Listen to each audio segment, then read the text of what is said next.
Daily எபிசோட்ஸை miss பண்ணாம பார்க்கணும்னா நம்ம சேனலை சப்ஸ்கிரைப் பண்ணிக்கோங்க அண்ட் கூட இருக்க பெல் பட்டனையும் பிரஸ் பண்ணிக்கோங்க. அப்பதான் நாங்க போடுற வீடியோஸ் எல்லாம் உங்களுக்கு நோட்டிபிகேஷன்ல வரும்.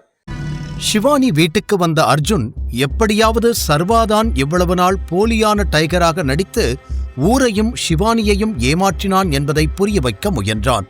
என்னதான் அவன் கேள்விகளில் நியாயம் இருந்தாலும், அவன் சொல்வது உண்மை என்று மூளைக்கு புரிந்தாலும் ஷிவானியால் அதை ஏற்றுக்கொள்ள முடியவில்லை. சர்வாவை நேரில் சந்தித்து அவனிடம் பேசி அனைத்து உண்மைகளையும் தெரிந்து கொள்கிறேன் என்று கூறியவள் அர்ஜுனிடம் பேச மாட்டேன் என கதவையும் மூடிக்கொண்டாள். இதற்கு மேல் அவளிடம் எப்படி சொல்லி புரிய வைப்பது என்று தெரியாத அர்ஜுன், அவன் உயிரோடு இருந்தாதானே அவன்கிட்ட பேசுவ, அவன்தான் செத்து போயிட்டானே, எப்படி பேசுவ என்று சொல்லி வெளியிலிருந்து மீண்டும் கதவை தட்டினான். அந்த வார்த்தைகளை கேட்டதும் ஷிவானியின் உடல் உறைந்து போனது. மூளையும் செயலிழந்து போக தன் காதில் கேட்டது உண்மைதானா என்று புரியாமல் திகைத்துப் போய் நின்றாள். பிறகு மெதுவாக கதவின் அருகில் வந்து அதை திறந்து அர்ஜுனை முறைத்தவள், அர்ஜுன், எல்லாத்துக்கும் ஒரு லிமிட் இருக்கு. சர்வா உயிரோடு இல்லைன்னு என்கிட்டயே சொல்ற, இன்னொரு முறை இப்படி பேசுன அவ்வளவுதான். அவனுக்கு எதுவும் ஆகாது, அவன் யாருக்கு எந்த கெடுதலும் செய்ததில்லை, அவன் நல்லாதான் இருப்பான் என்று கூறினாள். அவளது பிடிவாதத்தில் கடுப்பான அர்ஜுன், நான் உண்மையதான் சொல்றேன், நம்பு, அவன் செத்துட்டான், அதுவும் சூசைட் பண்ணிக்கிட்டான். ஏன் தெரியுமா? உண்மையான டைகர் உயிரோட இல்லேன்னு தெரிஞ்சதுக்கு அப்புறம் அவனால எப்படி வெளியில நடமாட முடியும்? இவ்வளவு நாள் அவன்தான் இதெல்லாம் பண்ணான்னு எல்லாருக்கும் தெரிஞ்சதுன்னா அவனை சும்மா விடுவாங்களா? அதுக்கு பயந்துதான் இப்படி பண்ணிட்டான். மத்தவங்க கையால மாட்டி சாகிறதுக்கு தானே சூசைட் பண்ணிக்கலான்னு முடிவு பண்ணிட்டான் போல என்று அர்ஜுன் தெளிவான காரணங்களை கூற ஷிவானி பேச்சற்று அவனையே பார்த்தாள். அவள் கண்களில் கண்ணீர் வடிந்தோட அப்படியே தரையில் அமர்ந்தவள் முகத்தை மூடி சத்தமாக அழ ஆரம்பித்து விட்டாள். இல்ல, அப்படியெல்லாம் நடக்க வாய்ப்பே இல்ல, நீ பொய் சொல்ற, நான் நம்ப மாட்டேன், சர்வாவுக்கு எதுவும் ஆகி இருக்காது, நீ பொய் சொல்ற என்று கத்தி கதறி அவள் சத்தமாக அழ அர்ஜுனுக்கு என்ன செய்வது என்று புரியவில்லை. அவளை அந்த நிலையில் பார்த்தவனுக்கு மனம் வலித்தது. மெதுவாக அவள் அருகில் அமர்ந்தவன், ஷிவானி, நீ இப்படி அழறதால உண்மை மாறப்போறதில்ல. அவன் பெரிய தப்பு பண்ணிட்டான். தேவையில்லாம இதுக்குள்ள அவன் போயிருக்க கூடாது. பணத்துக்கு ஆசைப்பட்டு போய் இப்ப எல்லாமே அவனுக்கு எதிரா முடிஞ்சிருச்சு. நாம வருத்தப்படுறதால எதுவும் ஆக போறதில்ல. உண்மையை ஏத்துக்கிட்டு நீ அக்செப்ட் பண்ணித்தான் ஆகணும். சொன்னா புரிஞ்சுக்கோ என்று அர்ஜுன் பேசிக்கொண்டே போக ஷிவானி அது எதையும் காதில் வாங்காமல் அழுது கொண்டே இருந்தாள். பின், நான் சொல்றது கேக்குதா ஷிவானி, என்ன பாரு என்று அர்ஜுன் மீண்டும் சொல்ல, தயவு செஞ்சு இங்கிருந்து வெளியே போ, எனக்கு யார்கிட்டயும் பேச வேண்டாம், வெளியில போ அர்ஜுன், உன்னை பார்க்கவே எனக்கு பிடிக்கல என்று கத்தினாள். இல்ல ஷிவானி, உன்னை இந்த நிலைமையில விட்டுட்டு எப்படி நான் போக முடியும்? நீ நார்மல் ஆகிற வரைக்கும் நான் இங்கிருந்து போக மாட்டேன். இதை உன்னால ஏத்துக்க முடியாதுன்னு எனக்கு தெரியுது, பட் நம்மளால எதுவும் பண்ண முடியாது என்று சோகமான குரலில் சொன்னான் அர்ஜுன். சர்வாவின் மரணம் அவனுக்கும் சோகமான செய்தி என்று ஷிவானி முன்னால் காட்டிக்கொள்ள நினைத்தான். ஆனால் அவளோ மீண்டும், தயவு செஞ்சு இங்கிருந்து போயிடு, நான் என்ன பார்த்துக்கிறேன், இங்கிருந்து போ ப்ளீஸ் என்று கண்கள் சிவக்க அவனை பார்த்து கத்தினாள். ஓகே ஓகே, டென்ஷன் ஆகாத, நான் இங்கிருந்து போறேன், ஆனா நாளைக்கு மார்னிங் நான் திரும்ப வருவேன், சரியா என்று சொன்னவன் வேறு வழியில்லாமல் ஷிவானியை விட்டு விலகி அங்கிருந்து கிளம்பினான். போகும் அவனையே பார்த்து கொண்டிருந்த அவளுக்கு கண்ணீர் நிற்கவே இல்லை. மீண்டும் சத்தமாக அழ ஆரம்பித்தாள். சர்வா உயிரோடு இல்லை என்ற செய்தியை அவளால் ஏற்றுக்கொள்ளவே முடியவில்லை. இவ்வளவு பெரிய ஆபத்தான விஷயத்தில் சர்வா சம்பந்தப்பட்டிருப்பானா? எதற்காக அவன் இதை செய்ய வேண்டும்? ஒருவேளை சூர்யா சர்வாவை வற்புறுத்தி இப்படியெல்லாம் செய்ய வைத்திருப்பானா? ஏன் இதையெல்லாம் சர்வா தன்னிடம் சொல்லவே இல்லை என்று பல கேள்விகள் அவள் மனதிற்குள் ஓடியது. ஒரே நொடியில் தன் மொத்த வாழ்க்கையும் மாறிப்போனது போல உணர்ந்தாள் ஷிவானி. ஒரு பக்கம் ஆதிசேஷனும் அவனுடைய ஆட்களும் அவளுடைய வளர்ப்பு அம்மாவை கொன்றார்கள். இன்னொரு புறம் இப்போது டைகரின் ஆட்கள் அவளது காதலனை கொன்றுவிட்டார்கள். 2 மாஃபியா கும்பலால் தன்னுடைய வாழ்க்கை இந்த அளவிற்கு நாசமாகும் என்று அவள் கனவிலும் நினைக்கவில்லை. சர்வாவை நினைத்து வெகுநேரம் அழுது கொண்டிருந்தவளுக்கு பாரதியின் ஞாபகம் வந்தது.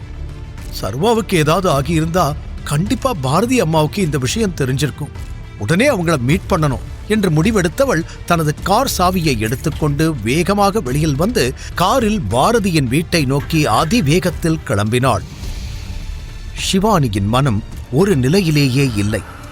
இதயத் துடிப்பு கூட எகிரும் அளவிற்கு பதட்டமாக இருந்தாள். சர்வாவிற்கு ஏதாவது ஆகியிருந்தால் என்ன செய்வது என்பதை அவளால் சிந்திக்கக்கூட முடியவில்லை. இல்ல, அப்படியெல்லாம் எதுவும் ஆகியிருக்காது. அர்ஜுன் ஒரு லூசு என்று தனக்குத்தானே சொல்லிக்கொண்டு பாரதி வீட்டை நோக்கிச் செல்லும் ஒவ்வொரு நொடியும் ஒரு யுகமாய் கழிந்தது. வரும் வழியெல்லாம் சர்வாவுக்கு எதுவும் ஆகியிருக்கக்கூடாது, சர்வாவுக்கு எதுவும் ஆகியிருக்கக்கூடாது என்று வேண்டிக்கொண்டே வந்தாள். இங்கு சர்வாவை நினைத்து அவள் பதட்டத்தோடு காரில் வந்து கொண்டிருக்க, இன்னொரு பக்கம் அவனோ சாவகாசமாக தனது கார்டனில் அமர்ந்து தன்னை பற்றிய செய்திகளையெல்லாம் பார்த்து கொண்டிருந்தான். நல்ல நல்ல கதையெல்லாம் டெவலப் பண்ணிருக்காங்களே என்று அவன் பார்த்து கொண்டிருக்க, திடீரென வீட்டுக்கு வெளியில் கார் நிற்கும் சத்தம் கேட்டு போனை ஆஃப் செய்தவன் வந்திருப்பது யார் என்று பார்ப்பதற்காக வெளியில் வந்தான். அதற்குள் காரிலிருந்து இறங்கி உள்ளே வேகமாக ஓடி வந்த சிவானி, அம்மா அம்மா எங்க இருக்கீங்கம்மா, சர்வா எங்க, சர்வா எங்கன்னு சொல்லுங்கம்மா என்று கத்திக்கொண்டே பாரதியை நோக்கி உள்ளே வந்தாள்.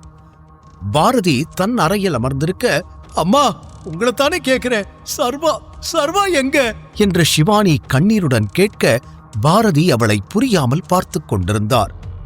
எந்த உண்மையை தெரிந்து கொண்டு இங்கு வந்திருக்கிறாளோ, என்ன கேட்கப் போகிறாளோ என்று குழப்பத்தோடு பாரதி சிவானியை பார்க்க, அம்மா ஏன் அமைதியா இருக்கீங்க, நான் கேட்கறது உங்களுக்கு காதுல விழுகுதா இல்லையா, பதில் சொல்லுங்க பிளீஸ், சர்வா சர்வா சர்வா எங்கம்மா என்று மீண்டும் மீண்டும் கத்திக்கொண்டே இருந்தாள் சிவானி.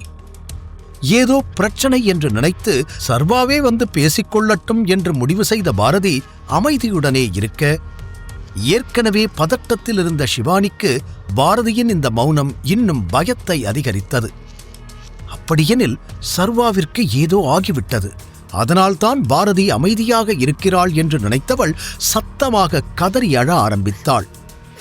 சிவானி பதட்டமாக வந்ததை மட்டுமே பார்த்த சர்வா அவள் திடீரென அழ ஆரம்பித்ததில் புரியாமல் அங்கு வந்து நின்றான். நிச்சயம் அர்ஜுன் அவளை சந்தித்திருக்கக்கூடும், தன்னை பற்றி ஏதாவது சொல்லி இருப்பான்.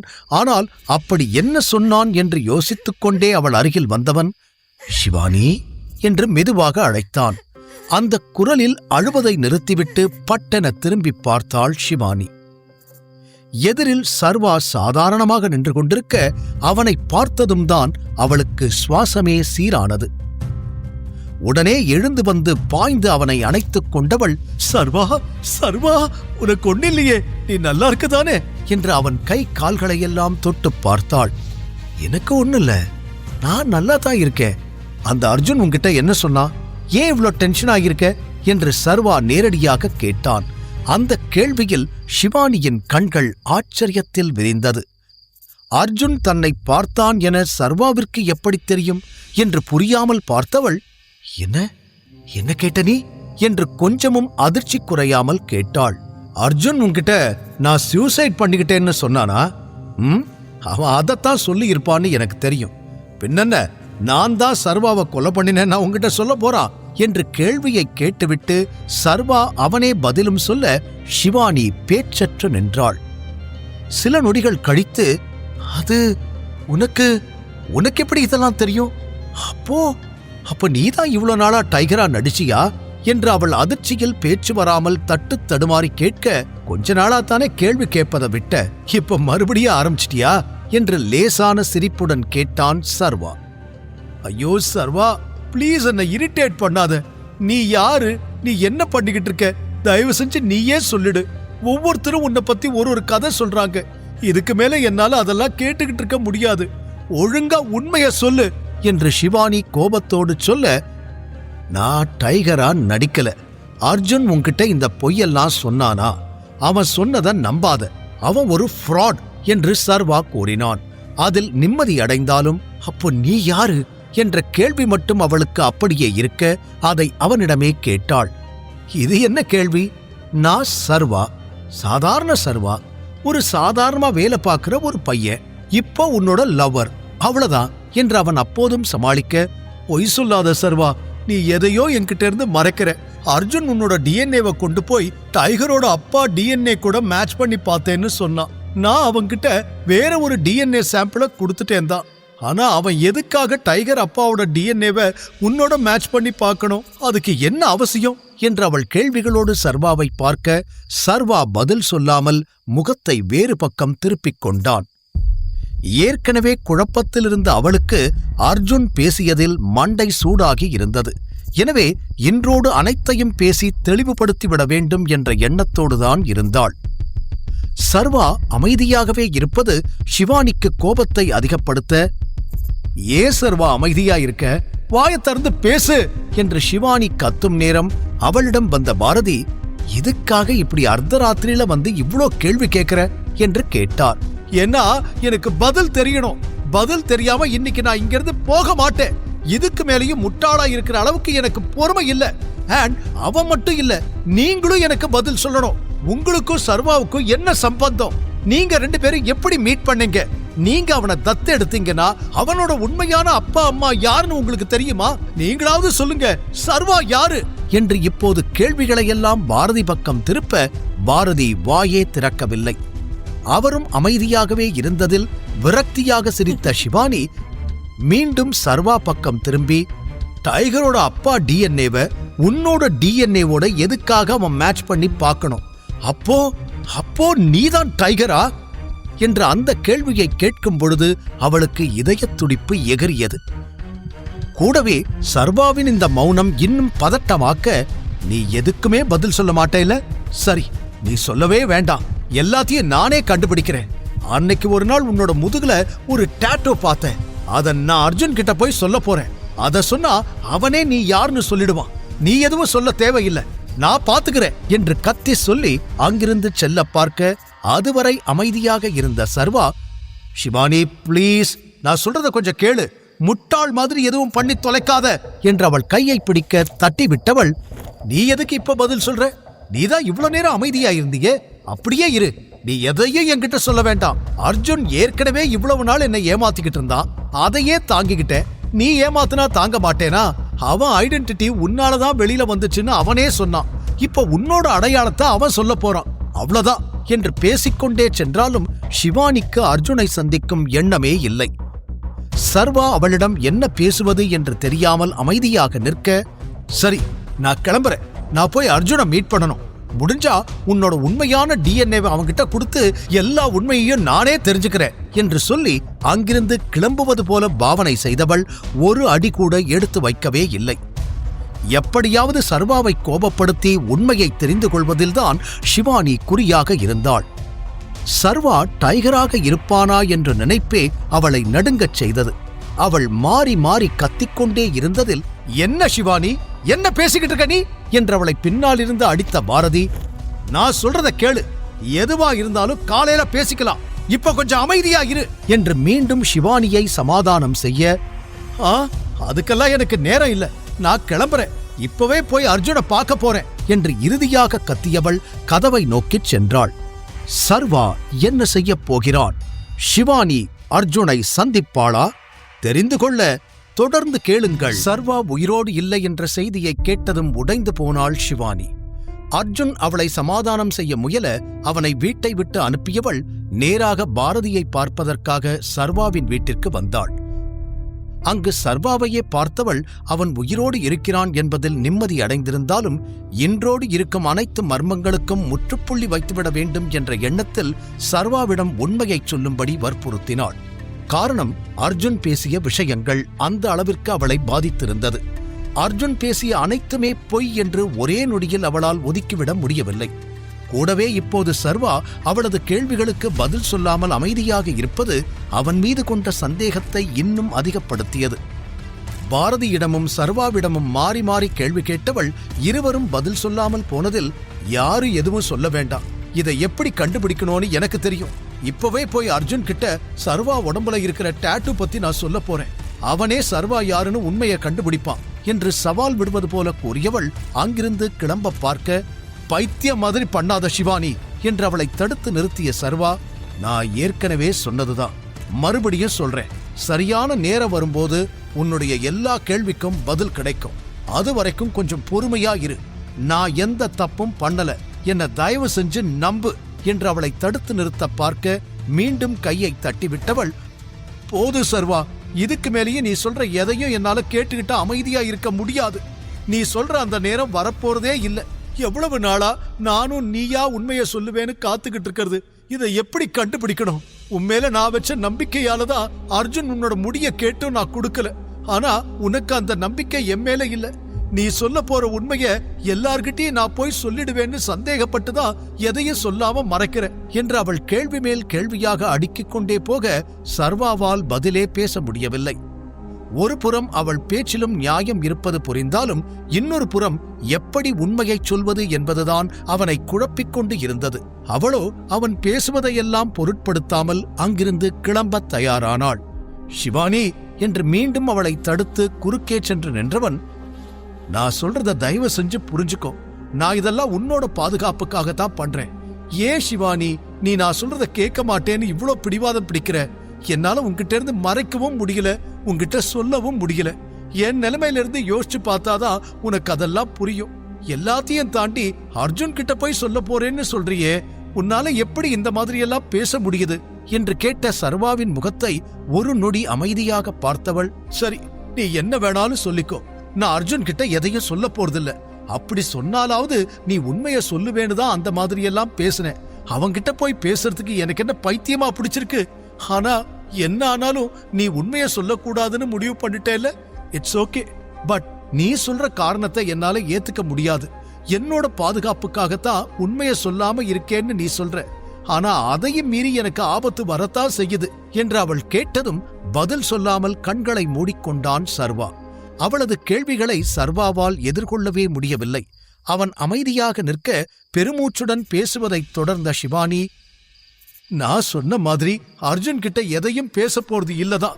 ஆனா இன்னையோட உனக்கும் எனக்கும் நடுவுல இருந்த எல்லாமே முடிஞ்சு போச்சு.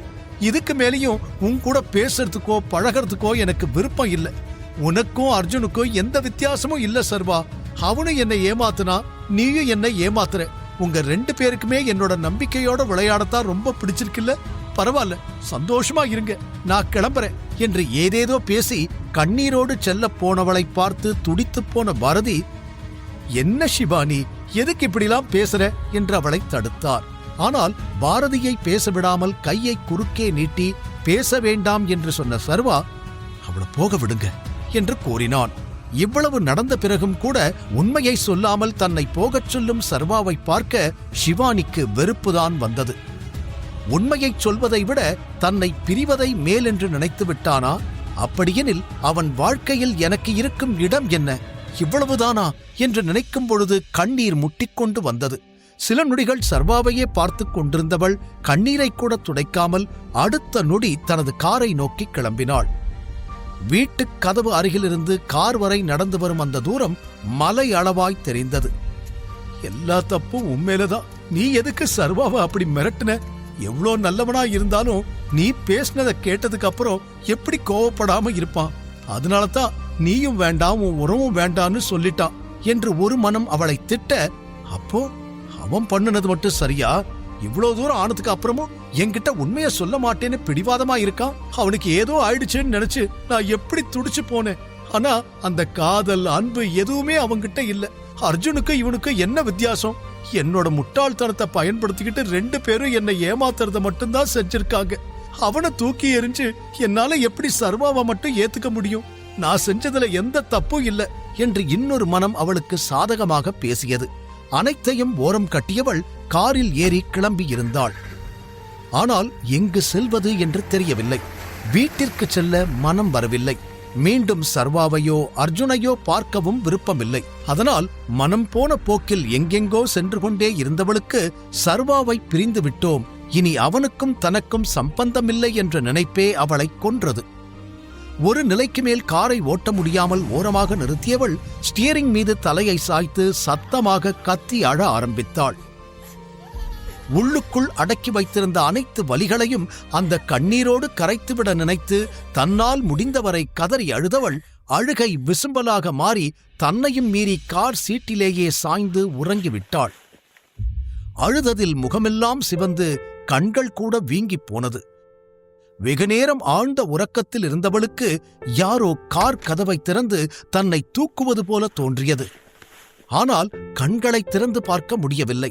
கனவாக இருக்கும் என்று அந்த நினைப்பை ஓரம் கட்டிவிட்டு ஆழ்ந்த உறக்கத்தை தொடர்ந்தவளுக்கு சில நொடிகள் கழித்து தான் மெத்தையில் படுத்திருக்கிறோம் என்பது கொஞ்சம் கொஞ்சமாக உரைத்தது. அதில் தூக்கத்தை கலைத்துக் கொண்டவள் மெல்ல மெல்ல கண்களை திறந்து பார்க்க இவ்வளவு நேரம் நடந்தது கனவல்ல நிஜம் என்பதை உணர்த்தும் விதமாக எதிரில் நின்றான் சர்வா. அவன்தான் சிவானியை காரிலிருந்து வீடு வரை தூக்கி வந்திருந்தான். தூக்கம் கலந்த கண்களோடு சில நொடிகள் அவனையே பார்த்தாள். ஆனால் வாய் திறந்து எதுவுமே பேசவில்லை. சர்வாவும் எதுவும் பேசாமல் அமைதியாக அவளுக்கு அருகில் அமர்ந்தான். அவனும் சிவானியை நேருக்கு நேர் பார்க்கவில்லை. பார்வையை வேறு பக்கம் திருப்பி வைத்திருந்தான். அவளிடம் உண்மையைச் சொல்லாமல் மறைப்பது சர்வாவிற்கு குற்ற உணர்ச்சியாக இருந்தது. சிவானிக்கு தானும் கோபத்தில் அவ்வளவு பேசியிருக்க கூடாதோ என்று உரைத்தாலும் அவளது கோபம் அதை ஏற்றுக்கொள்ள விடவில்லை. தன்னை அவ்வளவு எளிதில் பிரிந்து செல்ல விட்டுவிட்டானே என்ற ஆதங்கம் உள்ளுக்குள் இன்னும் கனன்று கொண்டிருக்க, சர்வா என்ற அந்த உறக்கக் கலக்கத்திலும் மெதுவாக அவன் பெயரை உச்சரித்தாள். தூக்கத்தில்தான் பேசுகிறாள் என்று புரிந்து கொண்ட சர்வா அவள் தலையை மெதுவாக கோதிவிட்டபடியே, என்ன நம்ப சிவானி, நேரம் வரும்போது எல்லா உண்மையும் நானே சொல்லுவேன். அப்போ நான் யாருன்னு உனக்கு தெரியும். கவலைப்படாத, நீ பயப்படுற மாதிரி எதுவும் நடக்காது. நீயும் நானும் பத்திரமா இருக்கோம். உனக்கு எதுவும் ஆக நான் விடமாட்டேன் என்று மெதுவாக அவன் சொல்ல அந்த குரலை கேட்டுக்கொண்டே மீண்டும் உறங்கிப் போனாள் சிவானி. அவள் நன்றாக உறங்கியதை உறுதி செய்த பிறகு அறையின் லைட்டை ஆஃப் செய்த சர்வா வீட்டை விட்டு வெளியே வந்தான். அது சிவானியின் வீடு. வெளியில் வந்தவன் தனது காரில் தன் வீட்டுக்கு வந்து சேர அப்போது விக்டரிடமிருந்து சர்வாவிற்கு போன் வந்தது. உடனே அட்டன் செய்தவன், என்னாச்சு விக்டர், அங்க எல்லாம் ஓகேவா என்று கேட்க, பாஸ் ஏன் பதட்டமா பேசுறீங்க? நான் இருக்கும்போது உங்களுக்கு என்ன டென்ஷன் என்று லேசாக சிரித்தவன், வேலை கச்சிதமா முடிஞ்சது. தாஸ், மனோஜ் 2 பேர் கதையும் க்ளோஸ் என்று விக்டர் கூறிட, சர்வாவுக்கு அப்போதுதான் தனுவிடம் இந்த வேலையை கொடுத்தனுப்பியது ஞாபகம் வந்தது. இந்த சிவானியால எல்லாமே மறந்து போச்சு என்று மெதுவாக தலையில் அடித்துக் கொண்டவன் பிறகு, வெரி குட், வேலை பக்காவா முடிச்சதெல்லாம் ஓகே. தனு கிட்ட நாளைக்கு காலையில விக்ரமன் அங்கிள் வீட்டுக்கு நான் வர சொன்னேன்னு சொல்லு. 2 பேருமே பத்திரமா இருங்க. இப்போதைக்கு வேற எதுவும் பண்ண வேண்டாம் என்று அடுத்தடுத்து சில கட்டளைகளை சர்வா கூற, ஓகே பாஸ், நான் எல்லாத்தையும் பாத்துக்கிறேன் என்று கூறி அழைப்பை துண்டித்தான் விக்டர். போனை உள்ளே வைத்துக்கொண்டு நேராக அறையில் சென்று கண்களை மூடி படுத்து விட்டான். ஆனால் உறக்கம் வரவில்லை. சிவானியிடம் உண்மையை சொல்வதா வேண்டாமா என்ற குழப்பம்தான் இன்னும் உள்ளுக்குள் ஓடிக்கொண்டிருந்தது. சிவானிய சந்தேகப்பட்ட நீ உன் வாழ்க்கையில யாரையுமே இனிமே நம்ப முடியாது. அவ உன் மேல அளவு கடந்த காதலோட இருக்கா. அவகிட்ட உண்மையை சொல்றது தப்பா போக வாய்ப்பே இல்ல. என்ன ஆனாலும் நீதான் வேணும்னு உறுதியா இருக்கிறா. அர்ஜுன வேண்டவே வேண்டான்னு மொத்தமா விலகி வந்த அப்புறமும் அந்த பொண்ணுகிட்ட நீ இப்படி நடந்துக்கிறது தப்பு என்று அவன் மனம் முழுவதும் சிவானிக்குத்தான் சப்போர்ட் செய்தது. இதை பற்றி சிந்தித்துக் கொண்டே மெதுவாக உறங்கிப் போனான் சர்வா. ஆழ்ந்த உறக்கத்திலிருந்து சர்வாவிற்கு காரில் எங்கோ சென்று கொண்டிருப்பது போல தோன்றியது. அவனது கைகள் ஸ்டியரிங் மீது இல்லை, கால்களும் ஆக்சலரேட்டர் மீது இல்லை. ஆனால் கார் அதன் போக்கில் சென்று கொண்டிருந்தது. 2 பக்கமும் மரங்கள் கூடிய சாலையில் இருந்த சர்வா தூரத்தில் யாரோ நிற்பதை பார்த்தான். அந்த உருவத்தை அவனால் நன்றாக பார்க்க முடியவில்லை. இருட்டுக்குள் மங்கலாக தெரிந்தது. மெதுவாக காரை விட்டு இறங்கி அருகில் சென்று எதிரில் இருக்கும் நபர் யார் என்று பார்க்க முயன்றான். அப்போதும் முடியவில்லை. அந்த நொடி அவனுக்கு சர்வா என்று யாரோ ஆழ்ந்த குரலில் தன்னை அழைப்பது போல தோன்றியது. நான் தான் சர்வா, நீங்க யாரு என்று திருப்பிக் கேட்டான். அந்த குரல் எங்கோ கேட்டது போல இருந்தது. ஆனால் கண்டுபிடிக்க முடியவில்லை. எதிரில் இருந்த அந்த உருவம் அவனை பார்த்து சிரித்துவிட்டு, நான் தான் உன்னோட மனசாட்சி. நீ நிறைய பிரச்சனைகளுக்கு நடுவுல மாட்டிக்கிட்டு நிம்மதி இல்லாம இருக்க.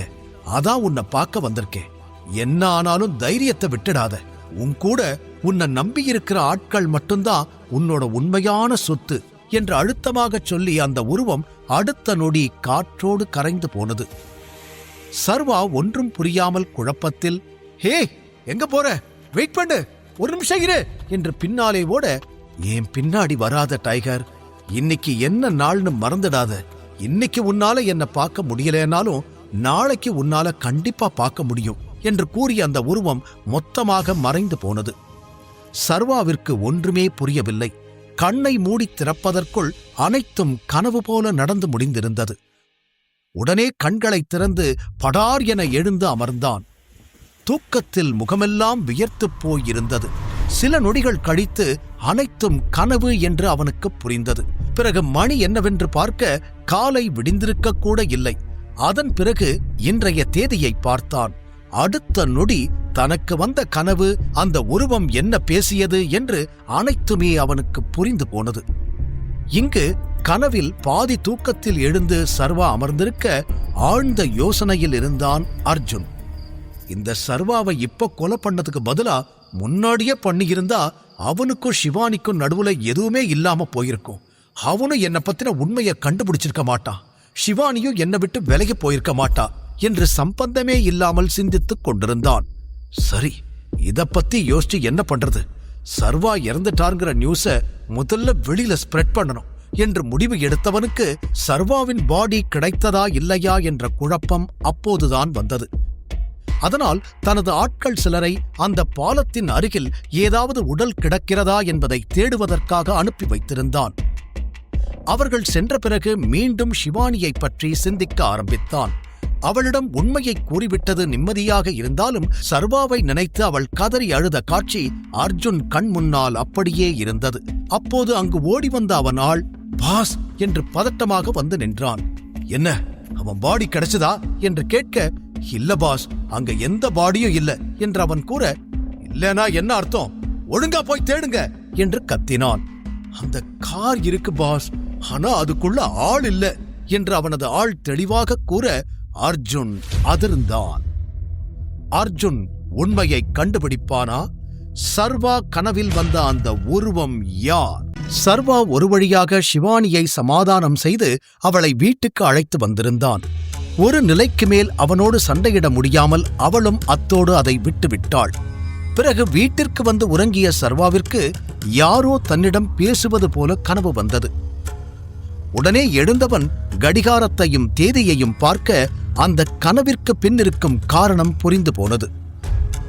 அதே நேரம் இறந்து போன சர்வாவின் உடலை தேடிக்கொண்டிருந்த அர்ஜுனுக்கு உடல் கிடைக்கவில்லை என்ற செய்தி அதிர்ச்சியூட்டும் விதமாக வந்து சேர்ந்தது.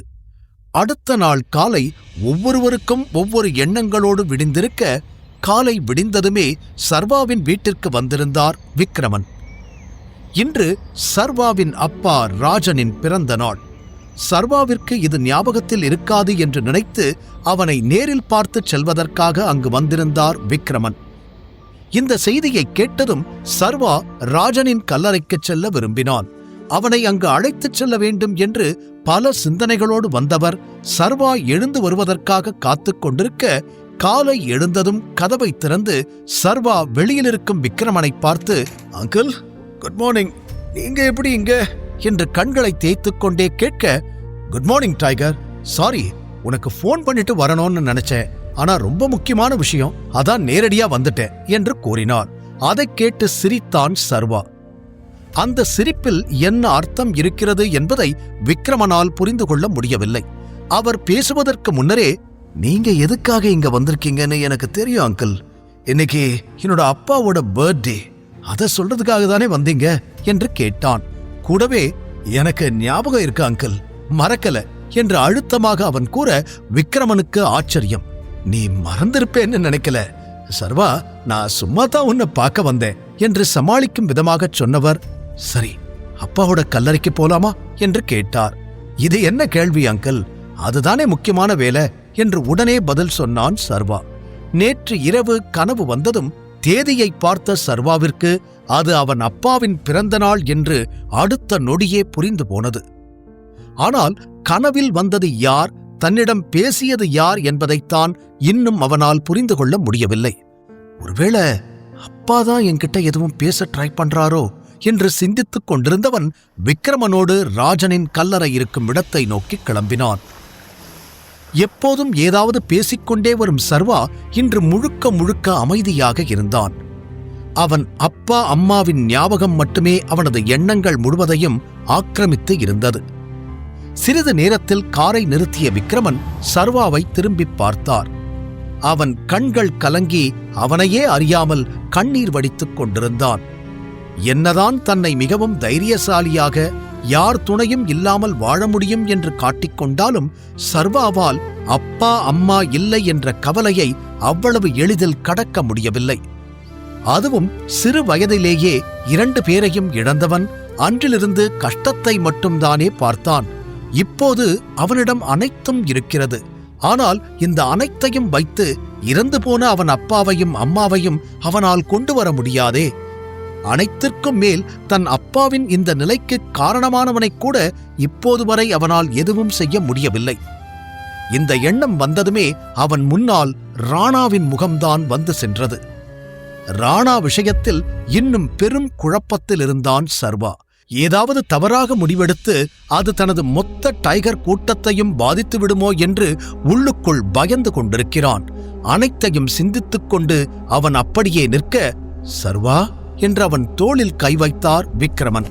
உடனே கண்களை துடைத்துக் கொண்டவன் போலா என்று காரை விட்டு இறங்கினான். பெருமூச்சோடு அவனை பார்த்து கொண்டிருந்த விக்ரமன் தானும் காரை விட்டு இறங்கி வந்தார். அது ஒரு சிறிய பூந்தோட்டம். அங்குதான் ராஜனுடைய கல்லறை அமைக்கப்பட்டிருந்தது.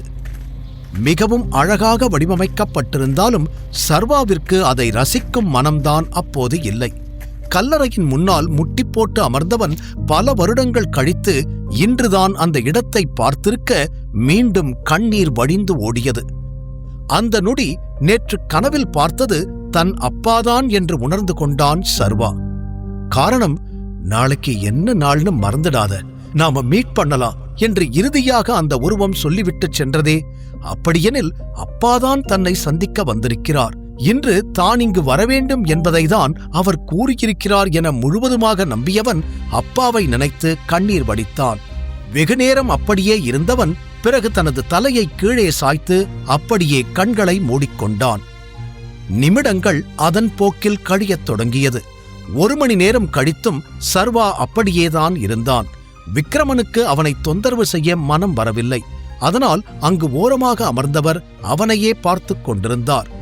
பிறகு படார் என எழுந்து நின்ற சர்வா விக்ரமனிடம் வந்து, போலா அங்கிள், அடுத்தடுத்து என்ன பண்ணணும்னு யோசிக்கணும் என்று கூறி முன்னால் நடந்தான். விக்ரமனை அவன் நேருக்கு நேர் பார்க்கவில்லை. அவரும் எதுவும் பேசாமல் காரை ஸ்டார்ட் செய்து வீட்டை நோக்கி புறப்பட்டார்.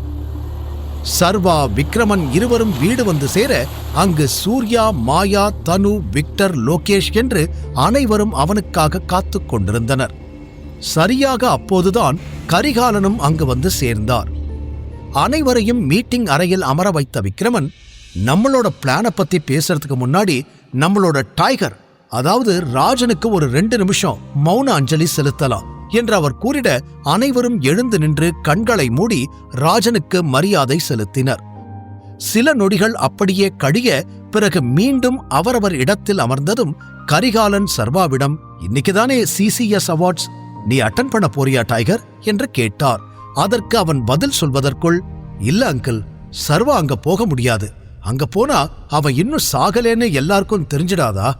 ஆதிசேஷனும் அங்க வரத்துக்கு நிறைய சான்ஸ் இருக்கு என்று கூறினான் சூர்யா.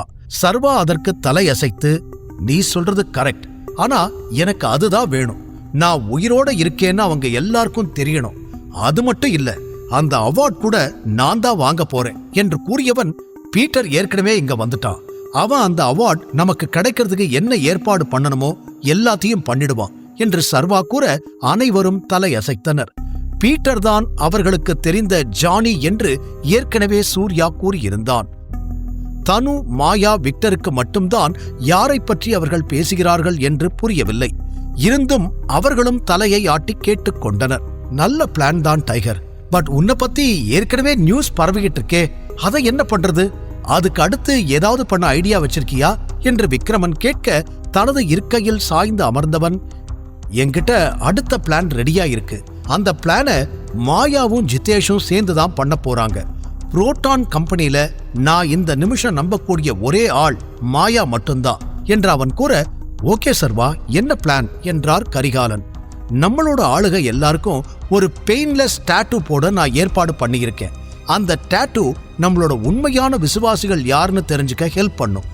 எனக்கு தெரிஞ்ச வரைக்கும் இந்நேரம் ஆதிசேஷன் நம்ம டீம்ல இருக்கிற ஸ்பை எல்லாரையும் வெளியில எடுத்திருப்பான். இனிமே நம்மளோட ஆட்களை நமக்கு சொந்தமாக்கிக்கிறது மட்டும்தான் பாக்கி என்று சர்வா தனது திட்டத்தை கூற அமைதியாக கேட்டுக்கொண்டிருந்த சூர்யா, அது ஓகே, நம்மளை விட்டு போனவங்களை எப்படி திரும்பி கொண்டு வருது? நீ உயிரோட இல்லைங்கிறதுக்காக மட்டுமே போனவங்களை அப்படியே விட்டுட முடியாது என்று சூர்யா கேட்க, எனக்கு அவங்க தேவையில்லை. நான் உயிரோட இல்லைன்னா இந்த டீம் வேண்டான்னு நினைக்கிறவங்க இந்த டீமுக்கு வேண்டாம். கஷ்டமான நேரத்துல தான் யார் உண்மையானவங்கன்னு தெரியும். கம்பெனி நல்லா போகுது, டைகர் எல்லாம் பண்ணுவார்னு நினைச்சு மட்டும் இங்க இருக்கிறவங்க நமக்கு தேவையில்லை என்று சர்வா அழுத்தமாக கூற மற்றவர்களும் தலையை ஆட்டினர். நீ சொன்ன பிளானை நல்லபடியா நடத்த வேண்டியது என்னோட பொறுப்பு. இருக்கிறதுலயே நம்பகமான ஆட்களை வச்சு இந்த வேலையை நான் முடிச்சிடுறேன் என்று உறுதியாக கூறினார் லோகேஷ். கூடவே நாம மெயின் மீட்டிங் அரேஞ்ச் பண்ணணும்னு சொல்லி இருந்தியே, அதுக்கு என்ன பண்ண போறோம் என்று கேட்க, கரிகாலன் அங்கிள் ஒரு ஷிப்பை ரெடி பண்ண போறாரு. அதுல என்னோட பேரு எழுதி இருக்கும். சிசிஎஸ் அவார்ட் பார்ட்டி முடிஞ்ச உடனே அந்த மீட்டிங்கை நாம ஸ்டார்ட் பண்ணலாம். இந்த விஷயத்துல எந்த தப்பும் நடக்க கூடாது. அப்படி இல்லைனா மறுபடியும் நமக்கே தெரியாம டீமுக்குள்ள ஆதிசேஷன் ஸ்பையா அனுப்பிடுவான் என்று சர்வா சொல்லி முடிக்க, ஓகே, கப்பல் அரேஞ்ச் பண்ண வேண்டியது என்னோட பொறுப்பு என்ற அந்த பொறுப்பை ஏற்றுக்கொண்டார் கரிகாலன்.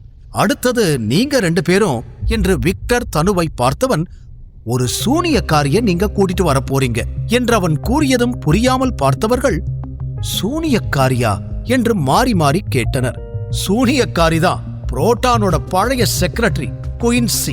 அவ எங்க இருந்தாலும் உடனே என் முன்னாடி வரணும் என்று சர்வா கூற, ஓகே பாஸ் என்று தனு விக்டர் இருவருமே அந்த வேலையை ஏற்றுக்கொண்டனர். அடுத்ததாக சர்வாவின் பார்வை ஜிதேஷ் பக்கம் திரும்பியது.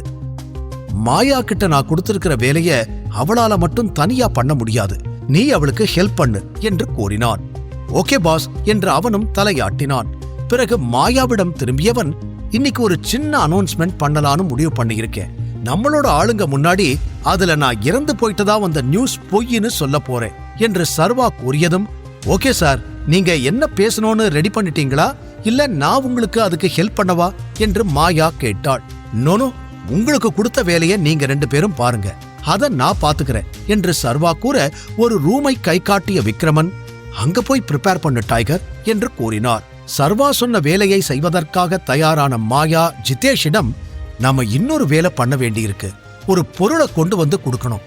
சார், அதை இப்ப கொண்டு வரவா இல்ல அப்புறமா கொண்டு வரவா என்று அவள் கேட்க, என்னவென்று புரிந்து கொண்ட சர்வா, ஈவெண்ட்டுக்கு போறதுக்கு முன்னாடி கொண்டு வாங்க, இப்ப 2 பேரும் சொன்ன வேலையை பாருங்க என்று சர்வா கூறியதும் தலையாட்டி விட்டு ஜிதேஷ் மாயா இருவரும் அங்கிருந்து சென்றனர். பிறகு சர்வாவை பார்த்த விக்ரமன், ஒரு நிமிஷம் சர்வா, அப்ப இன்னைக்கு நீதான் டைகர்னு எல்லார் முன்னாடியே சொல்ல போறியா என்று கேட்டார். அதே கேள்வி அங்கிருந்த மற்றவர்களுக்கும் இருக்க, இல்ல அங்கிள், அந்த பிளான் இப்ப கிடையாது, அதுக்கான நேரம் சீக்கிரத்திலேயே வரும். என்கிட்ட அதுக்கு ஒரு பெரிய ஐடியா இருக்கு, நான் அதை பத்தி உங்க எல்லாருக்கும் அப்புறமா சொல்றேன் என்று கூறியதும் அனைவரும் சரி என்று ஒப்புக்கொண்டனர். பிறகு எழுந்து நின்ற கரிகாலன், நான் போய் என்னோட வேலையை ஆரம்பிக்கிறேன் என்று சொல்லி அங்கிருந்து கிளம்ப தயாரானவர், வேலை முடிஞ்சதும் நானே உனக்கு போன் பண்றேன் என்று கூறிவிட்டு அங்கிருந்து கிளம்பிச் சென்றார். அடுத்ததாக லோகேஷும், டாட்டூ வேலையெல்லாம் நான் ஸ்டார்ட் பண்றேன், ஏதாவது பிரச்சனைனா நானே உனக்கு கால் பண்றேன் என்று கூறி அவரும் அங்கிருந்து சென்றுவிட, மற்ற விஷயங்களையெல்லாம் நான் பாத்துக்கிறேன், நீ அவார்ட் ஃபங்க்ஷனுக்கு போகணும்னு முடிவு பண்ணிட்ட, அங்க ஆதிசேஷனும் வருவான், சோ உன்னோட பாதுகாப்பு ரொம்ப முக்கியம் என்று கூறிய விக்ரமன் அதற்கான வேலைகளை செய்வதற்கு அங்கிருந்து கிளம்பினார். சரியாக அப்போது அங்கு வந்து சேர்ந்தான் பவானி.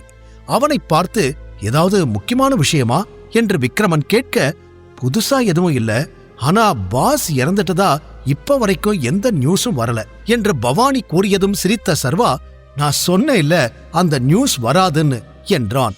இங்கு இவர்கள் இதை பற்றி பேசிக் கொண்டிருக்க அதே நேரம் ஆற்றங்கரையில் நின்று கொண்டிருந்தான் அர்ஜுன். இன்னும் அவனது ஆட்கள் சர்வாவின் உடலை ஆற்றுக்குள் தேடிக் கொண்டிருந்தனர். சின்னதாக ஒரு ஆதாரம் கிடைத்தால் கூட அதை வைத்து சர்வா இறந்துவிட்டான் என்று ஊர் முழுவதும் சொல்லிவிடலாம். ஆனால் அது கிடைக்காமல் இப்படி ஒரு செய்தியை வெளியில் விட்டால் ஆதிசேஷன் அர்ஜுனை கொன்றே விடுவார். அந்த கடுப்பில்தான் காலையிலிருந்து இங்கு தேடிக் கொண்டிருக்கிறான். பாஸ், எவ்வளோ தேடியும் பாடி கிடைக்கவே இல்லை என்று அவனது ஆள் கூற சர்வா தப்பித்து இருப்பான் என்பதை தாண்டி ஒருவேளை ஏதாவது வைல்டு அனிமல் அவன் பாடியை தூக்கிட்டு போயிருக்குமோ என்று அறிவாளி போல சிந்தித்தவனுக்கு அப்படி நடந்திருந்தா கூட அவன் இறந்து போனதுக்கு ஒரு சின்ன எவிடன்ஸ் கூடவா இல்லாம போயிடும், அவனோட எலும்பு கூடவா கிடைக்காது, இல்ல வேற ஏதோ நடந்திருக்கு என்று கொஞ்சம் கொஞ்சமாக உரைக்க சர்வா சாகவில்லையோ என்ற சந்தேகம் அர்ஜுனுக்கு இன்னும் அதிகமானது. சர்வா சாகவில்லை என்று தெரிந்தால் அர்ஜுன் என்ன செய்ய போகிறான்? சிசிஎஸ் அவார்ட் ஃபங்க்ஷனில் கலந்து கொள்ள சர்வா என்ன திட்டம் வைத்திருக்கிறான்? தெரிந்து கொள்ள தொடர்ந்து கேளுங்கள். அப்பாவின் பிறந்த நாள் அன்று அவரது கல்லறையில் நேரத்தை செலவிட்ட சர்வா அடுத்ததாக விக்ரமன் வீட்டில் தன்னுடைய ஆட்களிடம் ஒவ்வொருவருக்கும் ஒவ்வொரு வேலையை சொல்லி அனுப்பி வைத்தான். அடுத்தடுத்து செய்ய வேண்டிய அனைத்தையும் தெளிவாக திட்டமிட்டு வைத்திருந்தான் சர்வா. அதே நேரம் இப்போது வரை சர்வா இறந்துவிட்டான் என்ற செய்தி வெளியில் வரவில்லை. காரணம், இன்னும் அர்ஜுன் சர்வாவின் இறந்த உடலை ஆற்றங்கரையில் தேடிக் கொண்டிருந்தான். எவ்வளவு தேடியும் எதுவுமே கிடைக்கல என்று அவனது ஆள் வந்து கூற காலை ஓங்கி தரையில் அடித்த அர்ஜுன் பற்களை கடித்தான். நேற்று இரவிலிருந்து இந்த ஆற்றங்கரையிலேதான் சுற்றிக் கொண்டிருக்கிறான். எப்படியாவது சர்வாவின் உடல் கரை ஒதுங்கும், அதை எடுத்து விடலாம் என்று அவன் காத்துக் கொண்டிருக்க நேரமாக ஆக அந்த நம்பிக்கை குறைந்து கொண்டே போனது. கூடவே அந்த வழியாக செல்பவர்கள் சிலர் இவர்களை சந்தேகத்துடன் பார்த்துவிட்டு சென்றனர். ஒருவேளை தன்னை யாரேனும் இங்கு பார்த்து அது வெளியில் தெரிந்தால் அது வேறு பிரச்சனையாகிவிடும் என்ற கடுப்பில் இருந்த அர்ஜுன், அவன் காருக்குள்ள இல்லனா எங்கதான் போயிருப்பான், அவனோட ஷூ, எலும்பு, அவன் டிரெஸ் எதுவுமே கிடைக்கலனா என்ன அர்த்தம் என்று அங்கும் இங்கும் நடந்தவனுக்கு சர்வாவை நினைத்து பைத்தியமே பிடிப்பது போல இருந்தது. அப்போது, பாஸ், பகல் நேரம், எல்லாரும் நம்மளையே பாக்குறாங்க, நம்ம இங்கிருந்து போயிடலாம், இதுக்கு மேல இங்க சுத்திக்கிட்டு இருந்தா தேவையில்லாம மாட்டிப்போம் என்று ஒருவன் கூற அதில் பற்களை கடித்த அர்ஜுன், அவனை கண்டுபிடிக்க துப்பில்ல, ஐடியா கொடுக்கறியா நீ என்று கத்தினான். பிறகு தன்னை சமம் செய்து கொண்டவன், சரி எல்லாரையும் வர சொல்லு, கிளம்பலாம் என்று கடுப்புடன் அங்கிருந்து கிளம்பினான். சர்வாவின் உடல் கிடைக்கவில்லை என்றால் என்ன நடந்திருக்கும் என்று யோசிக்கும் பொழுது பல எண்ணங்கள் அர்ஜுனை குழப்பியது. தனக்கு தெரியாத ஏதோ ஒன்று நடந்திருக்கிறது. ஒருவேளை நமக்கு முன்னாடி யாராவது அவனோட பாடியை பார்த்து எடுத்துட்டு போயிட்டாங்களோ என்று கண்டபடி சிந்திக்க ஆரம்பித்தான். அப்படி கொண்டு போயிருந்தாலும் அது யாரா இருக்கும், இல்ல அவன் தப்பிச்சு போயிட்டானோ என்று என்னென்னமோ சிந்தித்துக் கொண்டிருந்தான். இந்த விஷயத்தை தாண்டி அர்ஜுனால் வேறு எதையும் சிந்திக்க கூட முடியவில்லை. இப்படி நடந்திருக்குமோ அப்படி நடந்திருக்குமோ என்று அவன் என்ன யோசித்தாலும் அதற்கெல்லாம் ஏதோ ஒரு முட்டுக்கட்டை வந்து கொண்டே இருந்தது. சர்வா உயிரோடு தப்பித்திருப்பான் என்ற ஒரே ஒரு வழி மட்டுமே தெளிவாக தெரிய அதை ஏற்றுக்கொள்ளத்தான் அவனால் முடியவில்லை. அந்த கோபத்துடனே ஆபீஸுக்கு வந்து சேர்ந்தவன் கோபத்தை எல்லாம் சுவற்றின் மீது காட்டுவதாக எண்ணி சுவற்றை ஓங்கி ஓங்கி குத்தினான். அதில் கைகளிலிருந்து ரத்தம் வேறு வர ஆரம்பித்தது. ஆனால் அந்த வலியை அவன் உணரவில்லை. சர்வாவை காருக்குள் வைத்து கட்டி தள்ளிவிட்டதை கண்கூடாக பார்த்தான். அப்படி இருக்க சர்வா எப்படி தப்பித்திருப்பான் என்ற கேள்வியே அவனை ஆக்கிரமித்திருந்தது. எல்லாம் என்னோட தப்புதான், கையில கிடைச்சவன நானே கொன்னு இருக்கணும், தேவையில்லாம ஆக்சிடென்ட் மாதிரி செட்டப் பண்றேன்னு அவனை எஸ்கேப் ஆக விட்டுட்டேன் என்று தன்னைத்தானே திட்டிக் கொண்டான். பிறகு வெகுநேரம் கழித்து தன்னை கட்டுப்படுத்தி நிலையாக சேரில் சென்று அமர்ந்தவன் ஆதிசேஷனுக்கு போன் செய்தான். என்ன நடந்திருந்தாலும் அதை அவரிடம் சொல்வதுதான் இந்த நொடி முக்கியம் என்று அவன் நினைத்திருக்க அந்த பக்கம் ஆதிசேஷன் போனை எடுக்கவே இல்லை. அவார்ட் ஃபங்க்ஷனுக்காக தயாராகிக் கொண்டிருந்தார். இங்கு அர்ஜுன் நிலையில்லாமல் தவித்துக் கொண்டிருந்தான். சர்வா உயிரோடு இருந்தா கண்டிப்பா அவார்ட் ஃபங்க்ஷனுக்கு வருவான், அவன் கம்பெனிக்கு அவார்ட் கிடைச்சா வராமலா இருப்பான் என்று தனக்குத்தானே சொல்லிக் கொண்டவன், இந்த விஷயத்தை அப்பா கிட்ட சொல்லணும், இல்லனா அவ்வளவுதான் என்று மீண்டும் ஆதிசேஷனுக்கு போன் செய்ய அப்போதும் அவர் எடுக்கவே இல்லை. எல்லா பிரச்சனையும் ஒரே நேரத்துல தான் வரும் என்று கடுப்பானவன் போனை தூக்கி சுவர் மீது அடித்தான். அடுத்த முறை சர்வா என் கையில கிடைச்சா என்னானாலும் சரி, நானே அவனை என் கையால கொல்லணும். இந்த ஆக்சிடென்ட் செட்டப் எல்லாம் பண்ணவே கூடாது என்று இறுதியாக முடிவெடுத்தவன் சர்வாவை தன் கையால் கொல்ல துடித்துக் கொண்டிருந்தான். அவன் எஸ்கேப் ஆகி இருந்தாலும் வெளியே வரத்துக்குள்ள நம்மளே அவனை கொன்னுட்டா எந்த பிரச்சனையும் இருக்காது என்று முட்டாள்தனமாக திட்டமிட்டவன் உடனே தனது ஆளை உள்ளே அழைத்தான். அவனிடம், எல்லாரையும் கிளம்ப சொல்லு, முக்கியமான ஒரு இடத்துக்கு போகணும். இப்ப சொல்றதுதான், சுத்தி என்ன நடக்குதுன்னு கவனமா பார்க்கணும். யாராவது சின்ன தப்பு பண்ணா கூட நான் மனுஷனாவே இருக்க மாட்டேன் என்று மிரட்ட, சரி என்று அவன் தலையை ஆட்டி கிளம்ப தயாராக, ஒரு நிமிஷம், அப்பா கிட்ட இந்த விஷயத்த சொல்லணும். யாரையாவது அனுப்பி அவரை மீட் பண்ண சொல்லு. அப்புறம் என் போன் உடைஞ்சிருச்சு, எனக்கு இன்னொரு போன் வேணும் என்று அடுத்தடுத்து கட்டளைகளை சொல்ல, நான் ஏற்பாடு பண்றேன் பாஸ் என்று சொல்லிவிட்டு அங்கிருந்து ஓடினான் அவன். அவன் சென்ற பிறகு உடைந்து கிடந்த தனது போனை மீண்டும் பார்த்த அர்ஜுன் அதை கையில் எடுத்தான். பாவம், அதன் ஸ்கிரீன் நொறுங்கி இருந்தது. ஏனோ அதை பார்த்ததும் அவனுக்கு மீண்டும் கோபம் வந்துவிட அரைகுறையாய் உடைத்து இருந்த அந்த போனை இரண்டாக பிளந்து வீசிவிட்டான். அர்ஜுன் இந்த அளவுக்கு கோபத்தில் அங்கும் இங்கும் சுற்றி கொண்டிருக்க, இன்னொரு புறம் ஜிதேஷ், மாயா இருவரும் வேலைகளை முடித்துவிட்டு மீண்டும் விக்ரமன் வீட்டிற்கு வந்து சேர்ந்தனர். சர்வா அறையிலிருந்து வெளியில் வர அவனை பார்த்ததும், பாஸ், நீங்க இன்ஃபார்ம் பண்ண உடனே ஆன்லைன்ல நீங்க பேசுறத லைவா ஸ்ட்ரீம் பண்ண ஆரம்பிச்சிடுவேன் என்று அவன் சொல்லி முடிக்க, மாயா தானும், மேகசின்ஸ் எல்லார்கிட்டயும் நான் பேசிட்டேன் சார். இந்த நியூஸ் நீங்க நினைச்சதை விட ஸ்பீடா ஸ்ப்ரெட் ஆயிடும். மீடியா ஹவுஸ் எல்லாருமே ரெடியா இருக்காங்க. அதுவும் இல்லாம இதையெல்லாம் ரொம்ப நம்பிக்கையான ஆட்கள் கிட்ட மட்டும்தான் நான் பேசியிருக்கேன். இதுல எந்த பிரச்சனையும் இல்லல்ல என்று மாயா கேட்க, யோசனையோடு ஒரு நொடி அமைதியாக இருந்த சர்வா, நீங்க செக் பண்ணா சரியா தான் இருக்கும். பட் நீங்க செலக்ட் பண்ணிருக்கிற ஆளுங்க எல்லாரும் எப்படிப்பட்டவங்கன்னு விசாரிச்சுக்கோங்க என்று சர்வா கூற, அத பத்தி நீங்க கவலைப்படாதீங்க சார், எல்லாத்தையும் நான் பாத்துக்கிறேன். யார்கிட்ட இந்த வேலையெல்லாம் கொடுத்தா ஸ்மூத்தா நடக்குமோ அந்த மாதிரி ஆட்களை மட்டும்தான் நான் செலக்ட் பண்ணி இருக்கேன் என்று அவள் உறுதியுடன் கூற, சர்வா சரி என்று தலையாட்டியவன் தனது கோட்டை எடுத்து அணிந்து கொண்டான். சூர்யா சர்வாவிற்காக வழக்கம் போல விலை உயர்ந்த டிசைனர் உடைகளை வர வைத்திருந்தான். சர்வா பேசுவதற்கு தயாராக இருக்க, மாயா, ஜிதேஷ் இருவரும் இரண்டு பக்கங்களிலும் கேமரா, லைட் என அனைத்தையும் செட் செய்ய ஆரம்பித்தனர். சர்வா சரியென்று கூறினால் வீடியோ எடுக்க ஆரம்பித்து விடலாம் என்ற நிலையில் சர்வாவும் தயாராக வந்து அங்கிருந்த தனக்கான நாற்காலியில் அமர்ந்தவன் மாஸ்கை எடுத்து முகத்தில் வழக்கம் போல போட்டுக்கொண்டான். இப்போதும் அவனது முகத்தை வெளியில் காட்டுவதற்கு அவன் தயாராக இல்லை. எல்லாம் ஓகேவா என்று சர்வா நாற்காலியில் சாய்ந்து கொண்டு கால் மேல் கால் போட்டபடி கேட்க, எஸ் பாஸ், நான் ரெக்கார்டிங் ஸ்டார்ட் பண்றேன்.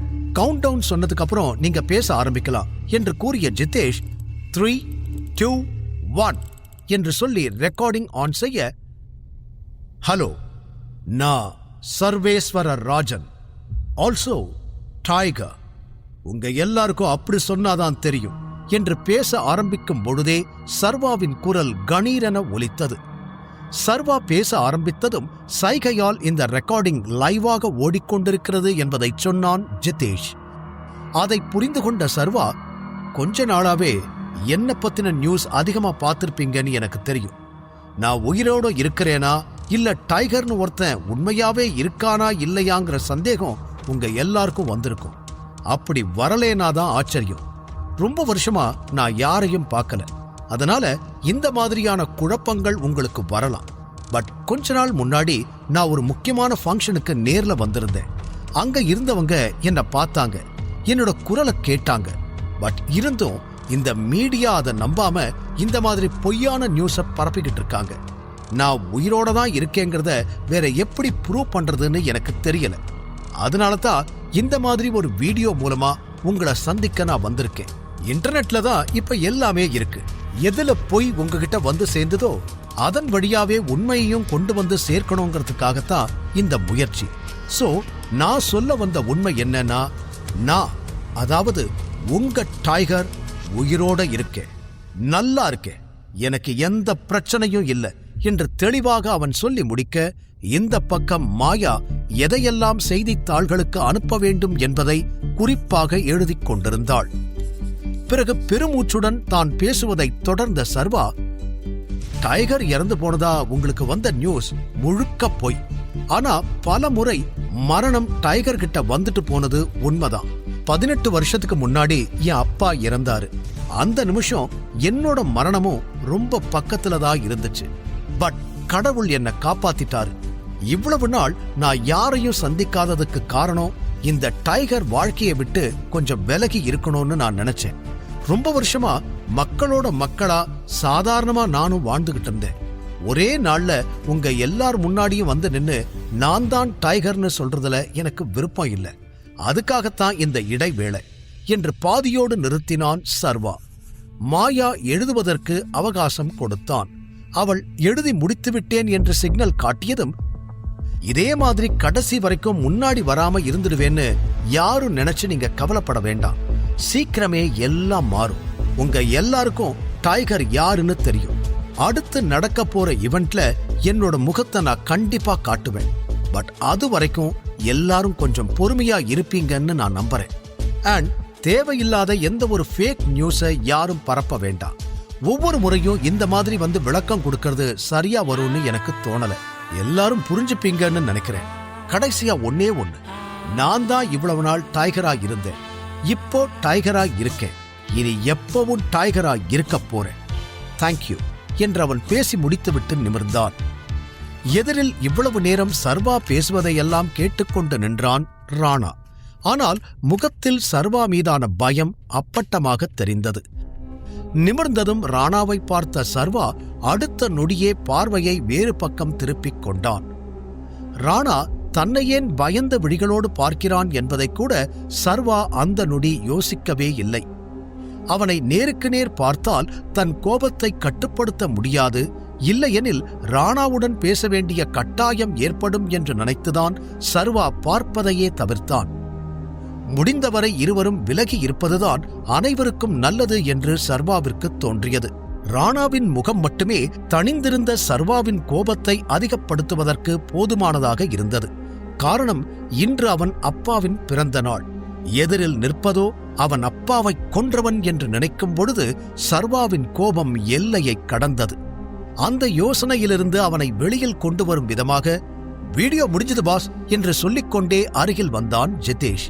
அதில் நிமிர்ந்து பார்த்த சர்வா அமைதியாக இருக்க, அடுத்து என்ன பண்ணணும் பாஸ் சொல்லுங்க என்று மீண்டும் ஜிதேஷ் கேட்டான். நான் போய் மற்ற வேலைகளையெல்லாம் பார்க்கிறேன் என்று தான் எழுதிய பேப்பர்கள் அனைத்தையும் எடுத்துக்கொண்டு வெளியில் சென்றாள் மாயா.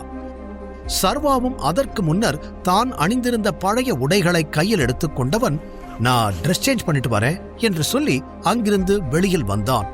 எதிரில் ராணா நின்று கொண்டிருக்க நிமிர்ந்து கூட பார்க்காமல் கடந்து வேறு ஒரு அறைக்குள் சென்று உடை மாற்றிவிட்டு வெளியில் வந்தான்.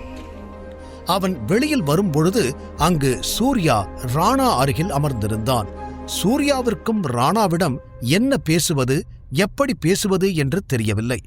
ஏதாவது பேசலாமா என்று யோசனையோடு பார்த்து கொண்டிருக்க இருவரையும் சில நொடிகள் மாறி மாறி பார்த்த சர்வா என்ன நினைத்தானோ அடுத்த நொடி கண்டுகொள்ளாதது போல அங்கிருந்து சென்று விட்டான். மாலை நடக்க இருக்கும் சிசிஎஸ் அவார்ட் ஃபங்க்ஷனுக்கு தயாரான சர்வா அங்கு கிளம்பும் வேலையில் ஈடுபட்டிருந்தான். யாரிடமும் பேசாமல் அவார்ட் ஃபங்க்ஷனுக்கு கிளம்பிய சர்வா மனதிற்குள் பல எண்ணங்கள் ஓடிக்கொண்டிருந்தது. அவனது திட்டங்கள் அனைத்தும் இந்த நொடி வரை சரியாக சென்று கொண்டிருக்கிறது. இதே போல அது அவன் நினைத்தபடியே முடிய வேண்டும் என்று பலத்த யோசனையில் இருந்தான். அப்போது அவன் மனதிற்குள் ஒரு எண்ணம் தோன்ற உடனே பவானிக்கு போன் செய்தான். ஹலோ, சொல்லுங்க பாஸ், ஏதாவது முக்கியமான வேலையா என்று பவானி எடுத்ததும் கேட்க, ஆமா, உனக்கு ஒரு வேலை. நான் இப்போ சிசிஎஸ் அவார்ட் ஃபங்க்ஷன்ல இருக்கேன். ஃபங்க்ஷன் முடிஞ்சு பார்ட்டி ஆரம்பிக்கும் போது நீ சிவானி வீட்டுக்கு போ. அவகிட்ட பேசி எப்படியாவது நம்ம மீட்டிங் நடக்க போற ஷிப்புக்கு சிவானிய கூட்டிட்டு வா என்று கூறிட, எதுக்கு பாஸ் என்றான் பவானி. எதுக்குன்னு சொன்னாதான் கூட்டிட்டு வருவியா என்று சர்வா கேட்க, அதெல்லாம் இல்ல பாஸ், நீங்க சொன்ன மாதிரியே பண்ணிடுறேன். அவங்கள ஷிப்புக்கு கூட்டிட்டு வர வேண்டியது என்னோட வேலை என்று பவானி உறுதியுடன் கூறியதும் ஓகே என்று சொல்லி அழைப்பை துண்டித்த சர்வா நேராக ஃபங்க்ஷன் நடக்கும் இடத்தை நோக்கி கிளம்பியிருந்தான். இறந்து விட்டான் என்று நினைத்திருக்கும் சர்வாவை அவார்ட் ஃபங்க்ஷனில் பார்த்தால் ஆதிசேஷன் என்ன செய்வார்? சர்வா எதற்காக ஷிவானியை மீட்டிங் நடக்கும் இடத்திற்கு அழைத்திருக்கிறான்? அவள் வருவாளா? சர்வாதான் டைகர் என்பதை தெரிந்து கொள்வாளா?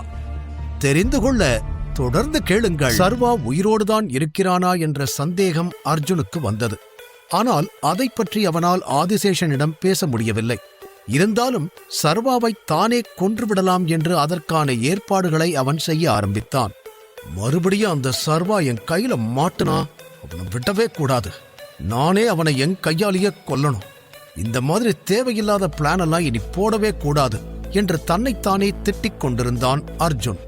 அவன் மனம் முழுவதும் சர்வாவை பற்றி மட்டுமே சிந்தித்துக் கொண்டு இருந்தது. பின் கொஞ்சம் கொஞ்சமாக தன்னை சமன் செய்து கொண்டவன் சிசிஎஸ் அவார்ட் ஃபங்க்ஷனுக்கு கிளம்பினான்.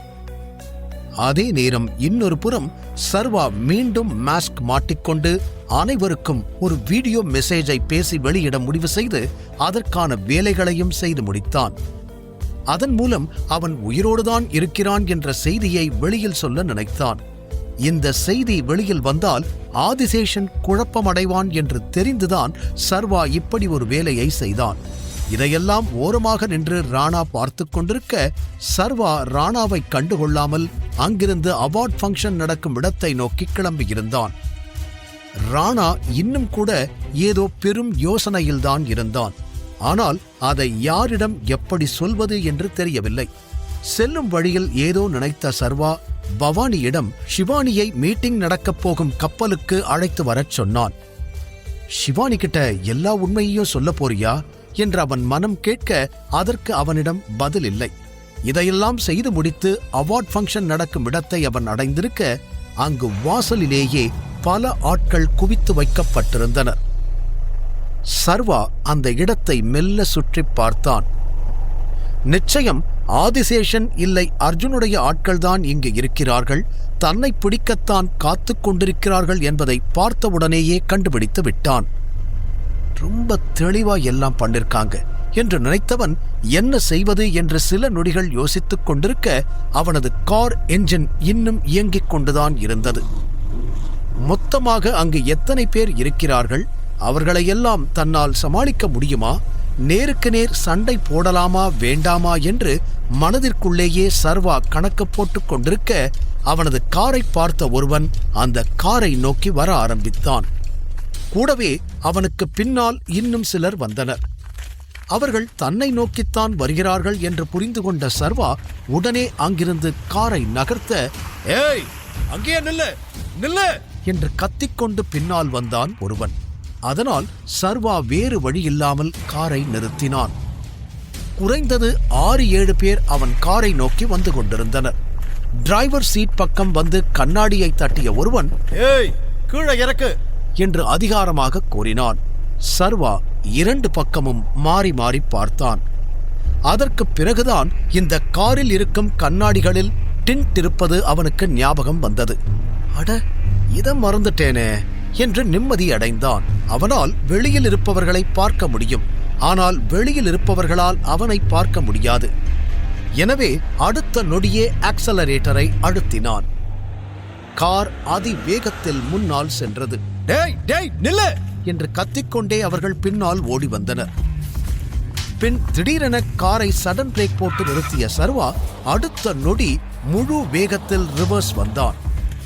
அவன் கார் பின்னால் ஓடி வந்த இருவர் காரில் அடிபட்டு கீழே விழுந்து கத்த ஆரம்பித்தனர்.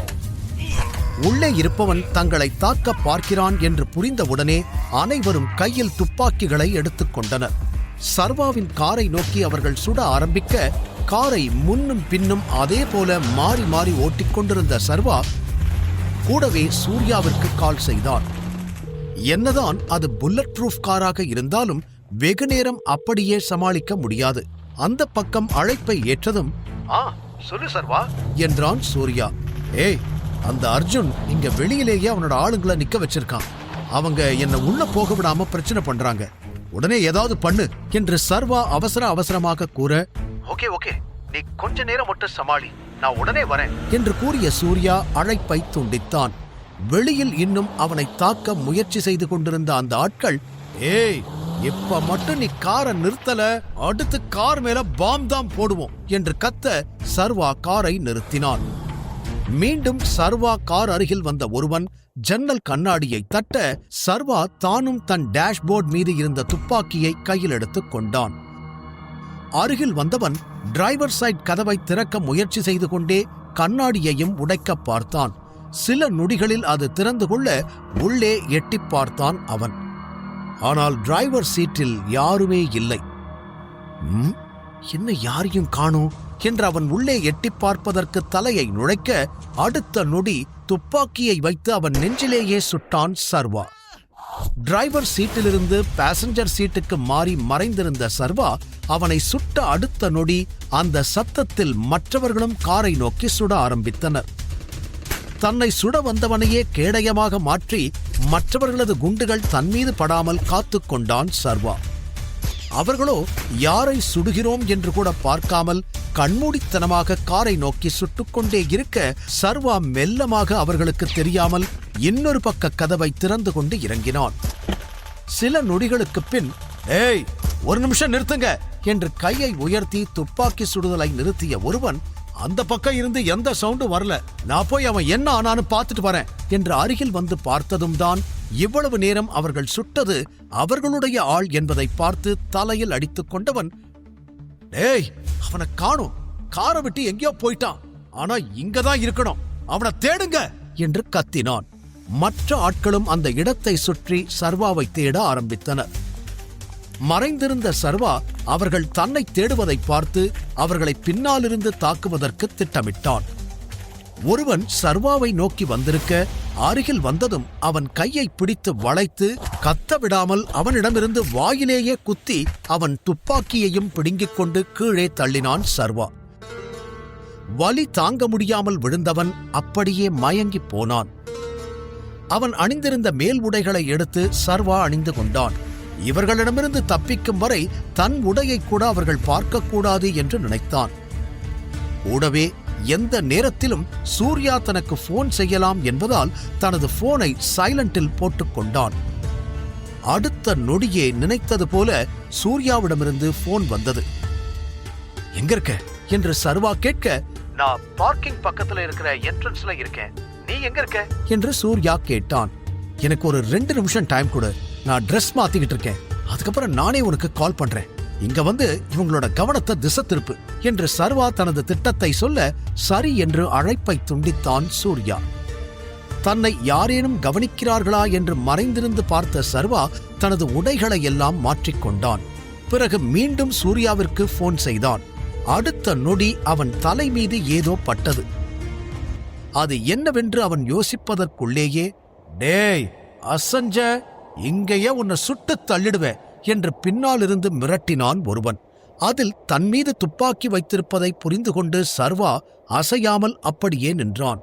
அதே நேரம் சூர்யாவிற்கு இந்த பக்கம் அழைப்பு வந்ததும், ஹலோ சர்வா என்று அவன் சொல்ல, ஏய் இந்த பக்கம் திரும்பு, இல்ல சுட்டுடுவேன் என்று சர்வாவை மிரட்டிய குரல்தான் அவனுக்கு அந்த பக்கம் கேட்டது.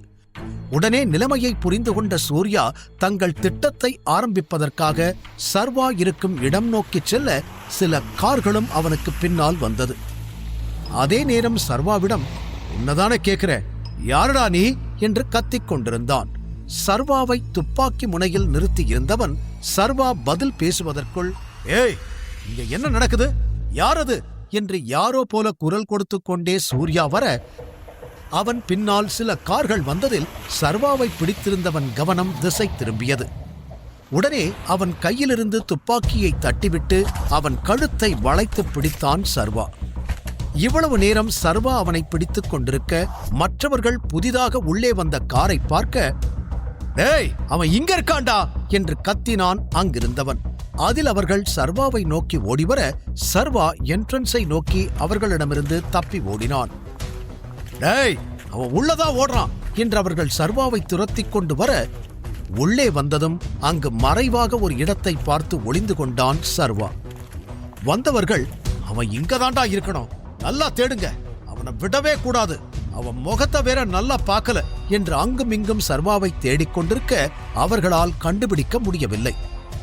சரி, இதுக்கு மேல இங்க இருக்கக்கூடாது, நம்ம வெளியில போலாம் என்று அவர்கள் வழியில்லாமல் வெளியில் செல்ல அதையெல்லாம் பார்த்து கொண்டிருந்த சர்வா அவர்கள் சென்றதும் மெதுவாக வெளியில் வந்தான்.